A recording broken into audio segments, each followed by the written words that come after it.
Imagine this, the American West 1870s, a time of cowboys, covered wagons, and endless opportunity. But along the Great Osage Trail in Labette County, Kansas, something sinister was brewing. This is the story of the Bender family, America's first family of serial killers. It all started when travelers began vanishing without a trace. Rich men, poor men, entire families gone. The trail was already dangerous, with outlaws and harsh conditions. But this was different.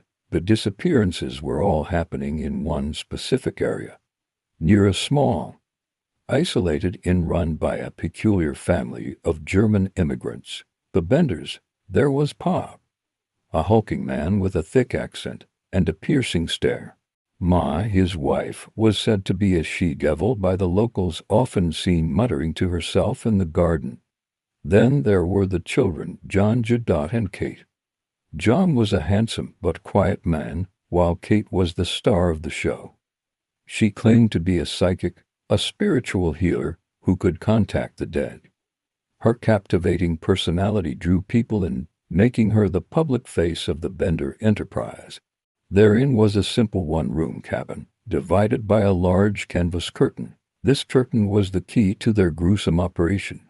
Weary travelers, often carrying their life savings, would stop for a meal and a place to rest. They would be seated at the place of honor, their back to the curtain. As Kate distracted them with her charm and spiritualist talk, either Pa or John would sneak up from behind the canvas.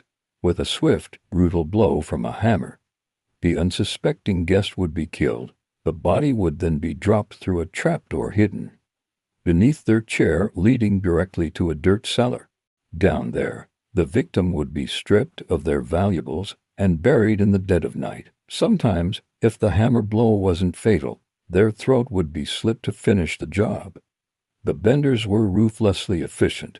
They left no witnesses, and for a long time, no one suspected a thing, but the disappearances became too frequent to ignore. People started talking. A town meeting was called in the nearby community of Harmony Grove. Suspicions were rising, and all eyes started turning towards the isolated Bender property. Even Pa and John Bender attended the meeting, trying to deflect blame and act concerned. One of the most determined to find answers was Dr. William York. His brother, Dr. George York, had vanished after visiting his parents and was last seen heading towards the Bender Inn. Dr. William, accompanied by a group of men, began a systematic search of every homestead along the trail. When they arrived at the Bender cabin, the family played innocent. Kate even offered to use her psychic powers to help locate the missing Dr. York, for a price, of course. Dr. William was suspicious, but left without finding any concrete evidence. Shortly after Dr. York's visit, the Benders vanished. A passing neighbor noticed their livestock were unfed, and the cabin was eerily silent. He alerted the authorities. A search party, led by Colonel Alexander York, the brother of the two doctors, entered the abandoned cabin. The air was thick with a foul smell. They found the trapdoor, and what they discovered in the cellar below was the stuff of nightmares. They didn't find bodies in the cellar itself, but the blood-soaked earth told its own story. The real horror was outside. The search party began probing the soft soil in the vegetable garden and orchard. One by one, they uncovered the graves. The first body found was Dr. George York, his skull crushed. Over the next few days, they unearthed at least 11 bodies, including a young girl. The victims had been robbed, bludgeoned, and discarded like trash. The community was horrified. The Benders' little inn wasn't a haven. It was a slaughterhouse. A massive man was launched. Posses scoured the countryside, and a hefty reward was offered for the family's capture. Stories and sightings flooded in from all over the country. Some said they were caught and killed by a vigilante group. Others claimed they escaped to Texas, or even back to Europe. There were tales of a woman matching Kate's description being arrested years later, but her identity was never confirmed. The truth is, no one knows for sure what happened to the Bloody Benders.